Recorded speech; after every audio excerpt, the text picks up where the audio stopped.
ನಮಸ್ಕಾರ ಸ್ನೇಹಿತರೆ, IPO ಕನ್ನಡ ಚಾನಲ್ಗೆ ತಮಗೆಲ್ಲರಿಗೂ ಸ್ವಾಗತ. ಇವತ್ತಿನ ವಿಡಿಯೋದಲ್ಲಿ ನಾವು ಭಾರತದ ಲಾಜಿಸ್ಟಿಕ್ಸ್ ಕ್ಷೇತ್ರದ ಪ್ರಮುಖ ಕಂಪನಿಗಳಲ್ಲಿ ಒಂದಾಗಿರುವ skyways air service limited IPO ಬಗ್ಗೆ ಸಂಪೂರ್ಣವಾಗಿ ತಿಳಿದುಕೊಳ್ಳೋಣ.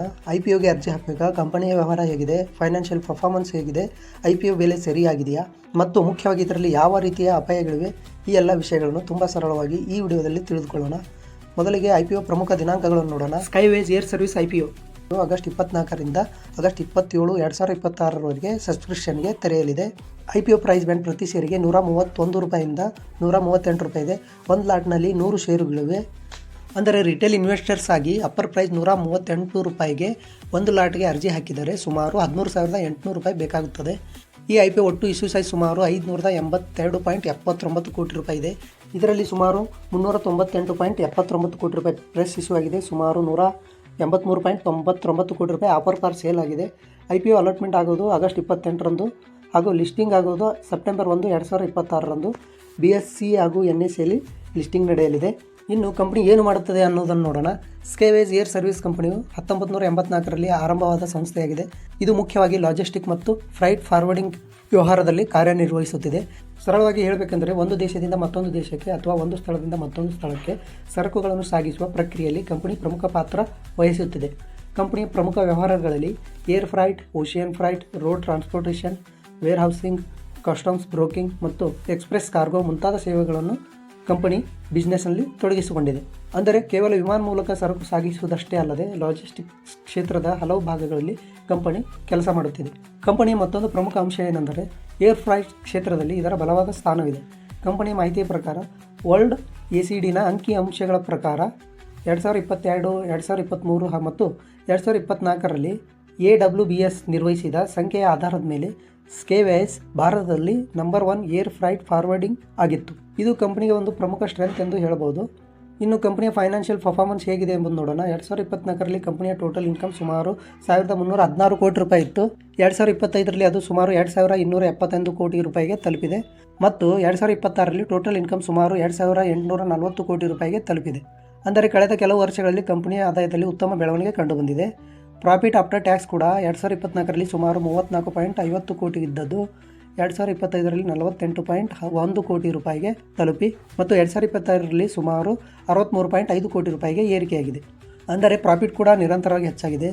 ಎಬಿಟಾ ಕೂಡ 2024ರಲ್ಲಿ ಸುಮಾರು $48 ಕೋಟಿ ಇದ್ದದ್ದು 2025ರಲ್ಲಿ $86 ಕೋಟಿ ತಲುಪಿದೆ ಮತ್ತು 2026ರಲ್ಲಿ ಸುಮಾರು $126 ಕೋಟಿ ಏರಿಕೆಯಾಗಿದೆ. ಹೀಗಾಗಿ ರೆವೆನ್ಯೂ, ಪ್ರಾಫಿಟ್ ಮತ್ತು ಎಬಿಟಾ ನೋಡಿದಾಗ ಕಂಪನಿಯ ಬೆಳವಣಿಗೆ ಉತ್ತಮವಾಗಿರುವುದು ಕಾಣಿಸುತ್ತಿದೆ. ಆದರೆ ಸ್ನೇಹಿತರೆ, ಈ IPO ನೋಡುತ್ತಿರುವಾಗ ಕೇವಲ ಪ್ರಾಫಿಟ್ ಮತ್ತು ರೆವೆನ್ಯೂ ಮಾತ್ರ ನೋಡಬಾರ್ದು, ಕಂಪನಿಯ ಬ್ಯಾರೋಯಿಂಗ್ ಕೂಡ ಗಮನಿಸಬೇಕಾಗುತ್ತದೆ. 2024ರಲ್ಲಿ ಕಂಪನಿಯ ಟೋಟಲ್ ಬ್ಯಾರೋಯಿಂಗ್ ಸುಮಾರು $357 ಕೋಟಿ ಇತ್ತು. 2025ರಲ್ಲಿ ಅದು $558 ಕೋಟಿ ಹೆಚ್ಚಾಗಿದೆ. 2026ರಲ್ಲಿ ಬ್ಯಾರೋಯಿಂಗ್ ಸುಮಾರು $624 ಕೋಟಿ ತಲುಪಿದೆ. ಅಂದರೆ ಕಂಪನಿಯ ಸಾಲದ ಪ್ರಮಾಣವೂ ಹೆಚ್ಚಾಗಿದೆ.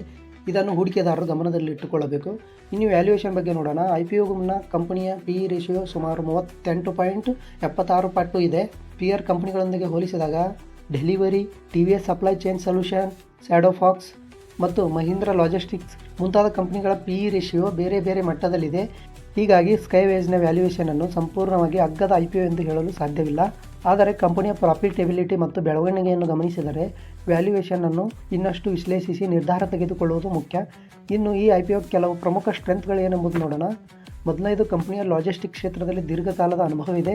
ಎರಡನೇದು, ಏರ್, ಓಷಿಯನ್, ರೋಡ್ ಮತ್ತು ಎಕ್ಸ್ಪ್ರೆಸ್ ಕಾರ್ಗೋ ಸೇರಿದಂತೆ ಹಲವು ಸೇವೆಗಳನ್ನು ನೀಡುತ್ತಿದೆ. ಮೂರನೆಯದು, ಕಂಪನಿಗೆ ಗ್ಲೋಬಲ್ ಲಾಜಿಸ್ಟಿಕ್ಸ್ ನೆಟ್ವರ್ಕ್ಗಳೊಂದಿಗೆ ಸಂಪರ್ಕ ಇದೆ. ನಾಲ್ಕನೇದು, ಫಾರ್ಮಾಸ್ಯೂಟಿಕಲ್ಸ್, ಮ್ಯಾನುಫ್ಯಾಕ್ಚರಿಂಗ್ ಮತ್ತು ಇಂಟರ್ನ್ಯಾಷನಲ್ ಟ್ರೇಡ್ ಸೇರಿದಂತೆ ಹಲವು ಉದ್ಯಮಗಳಿಗೆ ಸೇವೆ ನೀಡುತ್ತಿದೆ. ಇದರಿಂದ ಒಂದೇ ಕ್ಷೇತ್ರದ ಮೇಲೆ ಕಂಪನಿಯ ಅವಲಂಬನೆ ಸ್ವಲ್ಪ ಮಟ್ಟಿಗೆ ಕಡಿಮೆಯಾಗುತ್ತದೆ. ಆದರೆ ಯಾವುದೇ ಕಂಪನಿಯಲ್ಲಿರುವಂತೆ ಇಲ್ಲಿ ಕೂಡ ಕೆಲವು ರಿಸ್ಕ್ ಫ್ಯಾಕ್ಟರ್ಸ್ಗಳಿವೆ. ಮೊದಲನೆಯದು, ಕಂಪನಿಯ ಥರ್ಡ್ ಪಾರ್ಟಿ ಏರ್ಲೈನ್ಸ್ ಮತ್ತು ಕ್ಯಾರಿಯರ್ಸ್ ಮೇಲೆ ಅವಲಂಬನೆಯಾಗಿದೆ. ಏರ್ಲೈನ್ ಕೆಪಾಸಿಟಿ ಸಮಸ್ಯೆ, ಟ್ರಾನ್ಸ್ಪೋರ್ಟೇಷನ್ ಕಾಸ್ಟ್ ಹೆಚ್ಚಳ ಅಥವಾ ಸರ್ವಿಸ್ ಡಿಸ್ಟ್ರಿಬ್ಯೂಷನ್ ಉಂಟಾದರೆ ಕಂಪನಿಯ ವ್ಯವಹಾರದ ಮೇಲೆ ಪರಿಣಾಮ ಬೀರಬಹುದು. ಎರಡನೇದು, ಲಾಜಿಸ್ಟಿಕ್ಸ್ ಬಿಸ್ನೆಸ್ ಅಂತಾರಾಷ್ಟ್ರೀಯ ವ್ಯಾಪಾರದ ಮೇಲೆ ಅವಲಂಬಿತವಾಗಿದೆ. ಗ್ಲೋಬಲ್ ಟ್ರೇಡ್ ಕಡಿಮೆಯಾದರೆ ಫ್ರೈಟ್ ಫಾರ್ವರ್ಡಿಂಗ್ ಬಿಸ್ನೆಸ್ ಕೂಡ ಪರಿಣಾಮಕ್ಕೊಳಗಾಗಬಹುದು.